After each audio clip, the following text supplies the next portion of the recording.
In today's video, this video is more about responding towards cryptid and some bear fans' skepticism and their weak rebuttals towards the previous video I posted. And this video is focused mainly on why lions have more mobility when it comes to supination movement. And no, my argument about why lions have superior grappling forelimbs than brown bears isn't only how much better lions can supinate their forearms.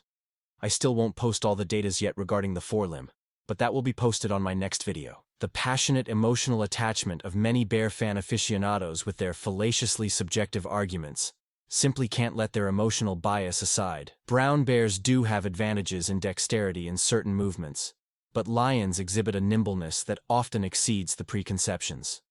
It's funny how bear fans went from saying that supinatory ability is not important to grappling, and immediately backtracking and then saying that lions do not have more supinatory ability. So the real question is this: what makes an animal have more supinatory ability? When an animal has more supinatory ability, it simply means that an animal has a greater range of motion for the rotational ability of the radius.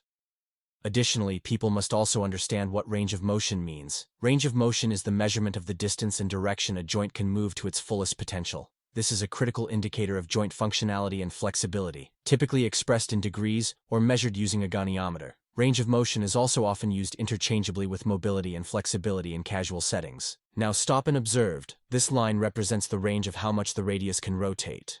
It's an undeniable truth that the bear fan arguments were a major disappointment, and let me be clear by what I mean by that. I don't mean disappointment in a colloquial sense. I mean, sure, we are all disappointed when our favorite side loses, whether it's by providing evidence or providing logical arguments. No, what I mean by disappointment is a classic dictionary definition of the term, with a focus on these words: failure to meet expectations. That's exactly what the bear fans did. Bear fans showing their cringe false confidence was just a smokescreen to cover up their inability to defend their arguments.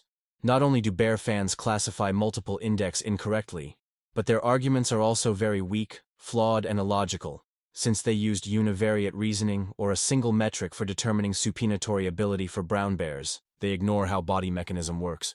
They conflate greater grasping things like fishes and sticks with greater forearm radius rotation. They use the total transverse width of the epicondyle for elbow mobility, when this index is not an indicator for elbow mobility. They use different bear species, even though not all bear species have the same dexterity.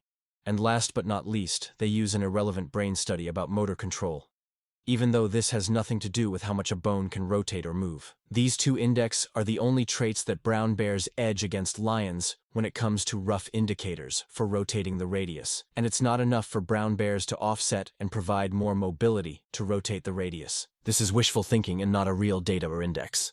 When I showed this CT scan study, this study showed brown bears have restricted forearm rotation, being somewhat stuck in a neutral position, despite being positioned in a maximum angle. And many bear fans made a lot of excuses about this CT scan study, and tried to respond with these videos as their contradictory evidence, even though these videos did not show any instances of brown bears showcasing a forearm that moves past a neutral position. This has more to do with the angles, and how they position their limbs, and bears also use their shoulder to adduct the limb, so it only appears their forearm moves past the neutral position, as opposed to the neutral position as being depicted in the CT scan study. For example, at first glance this forearm looks like it's supinated past a neutral position, but when you look at this closely, it is not fully supinated like this one from the lioness. Another example would be this image. At first glance, you may have thought of this forearm as being supinated past a neutral position, but it's not. It's more got to do with how the forelimb is positioned. Take this image and video example. I will move my limb towards the midline while maintaining a neutral position of my forearm. As you can see here, the forearm is not fully supinated, and it's the position of the limb that makes it seem like the forearm supinated past a neutral position.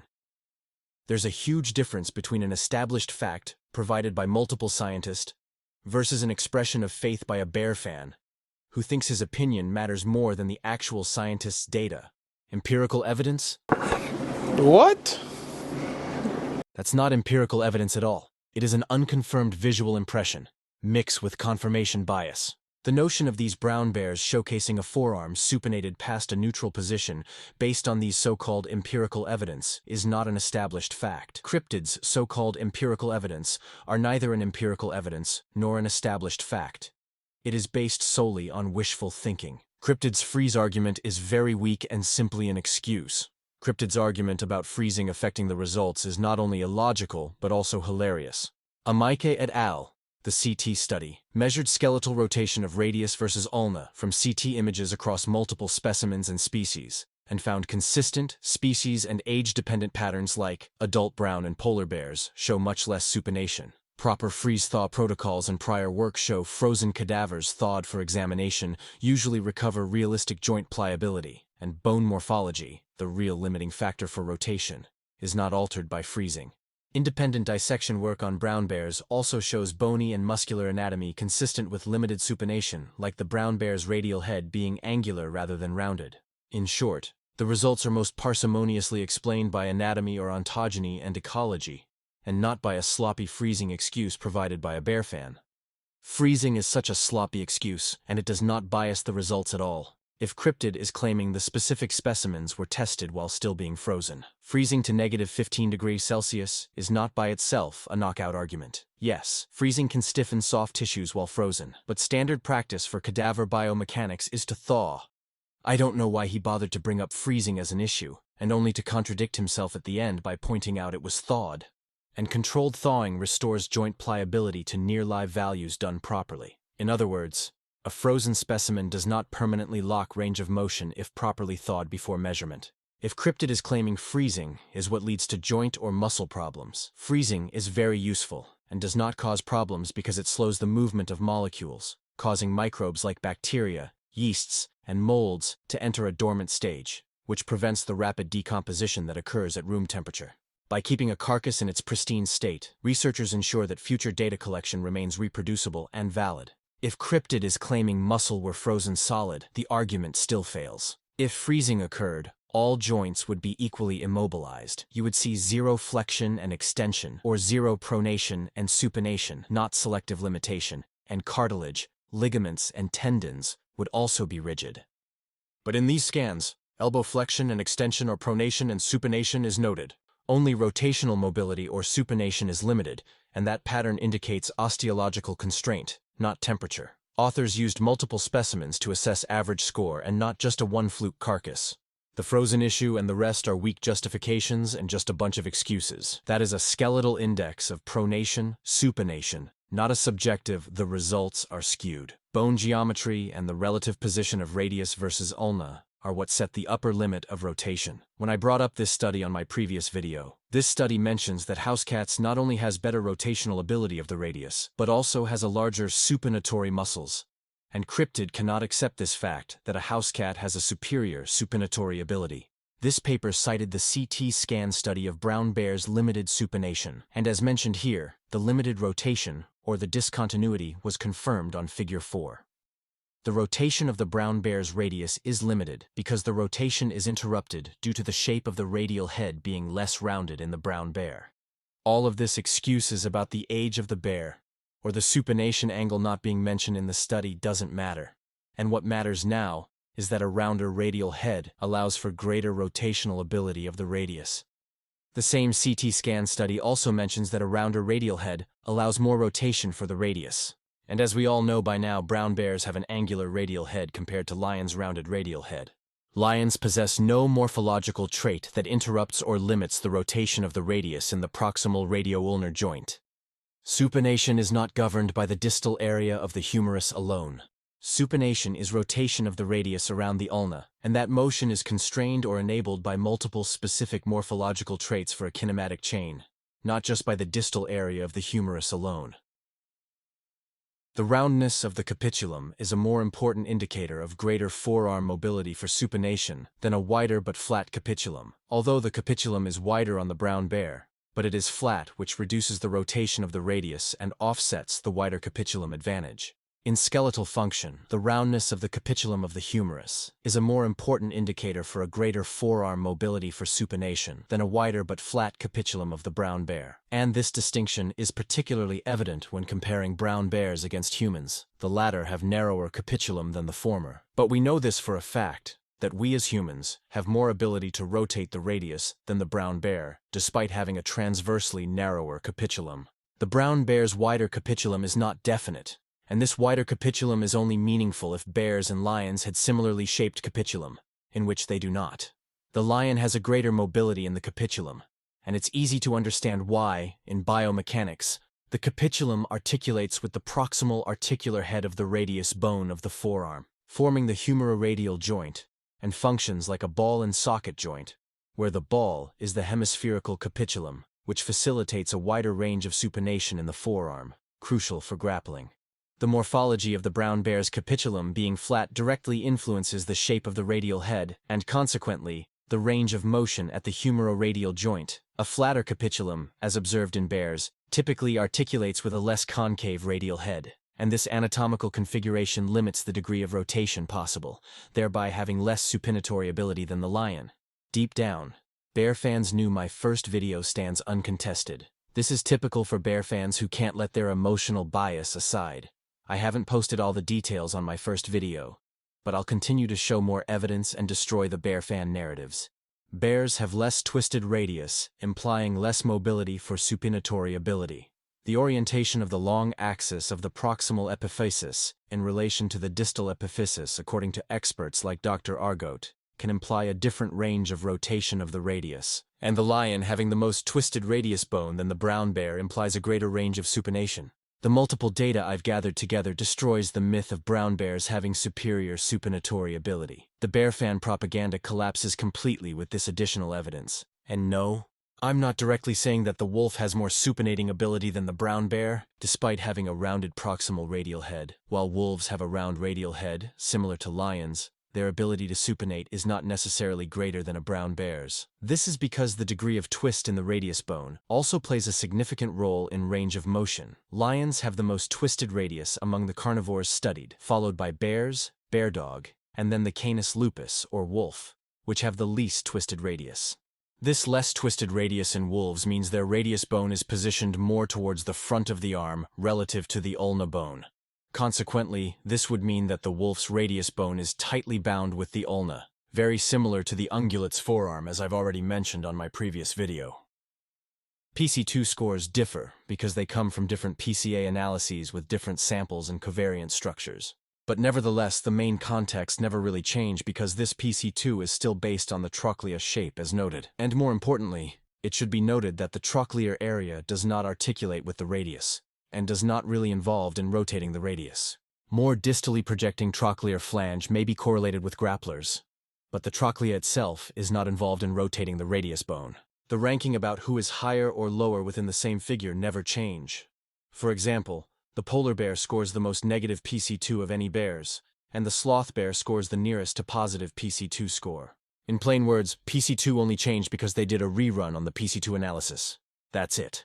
Why bears having more ability to hold things like fish and fruit does not mean more rotational ability of the radius. Bear fans commit a category error. They equate bears having better ability to grasp small or thin objects with more mobility for supination. These are not the same task at all. The actions depicted, though interpreted by bear fans as evidence of superior supination in brown bears, are a fallacious representation of true supination capability. Bears in general have digit and claw leverage, so they can grasp small objects as what they intend to do. This makes bears good at pinching small objects, pressing items against the palm, and holding small or thin items like sticks or fish. When bear fans use these photos and videos as an example to argue for superior supination in brown bears, this example is a significant misinterpretation and does not accurately represent what constitutes to a greater supination ability. This is more of a leverage, and not mobility. Lions do not possess such digit leverage to wrap around small items between their digits and palm. The argument that claws do not aid in grappling is purely subjective and lacks scientific evidence. I have already cited studies showing that hooked or curved claws are better weapons for grappling, and I want to see an actual study that claims a curved claw is not useful for grappling. Grappling between mammals does not involve manipulating small objects like sticks or fruit. Having more ability to handle stick is irrelevant in grappling. This discussion concerns animal-to-animal interactions, not interactions between brown bears and fish, or between an animal and inanimate objects such as fruit or sticks. The opposing organism presents a large, deformable surface composed of skin, muscle, and connective tissue, which behaves very differently from rigid or small objects. Consequently, functional traits relevant to grappling must be evaluated in the context of soft tissue engagement and resistance, rather than grasping on objects like sticks and stones. Brown bear claws are not morphologically optimized to hook into or maintain a sustained grip on such large, compliant surfaces.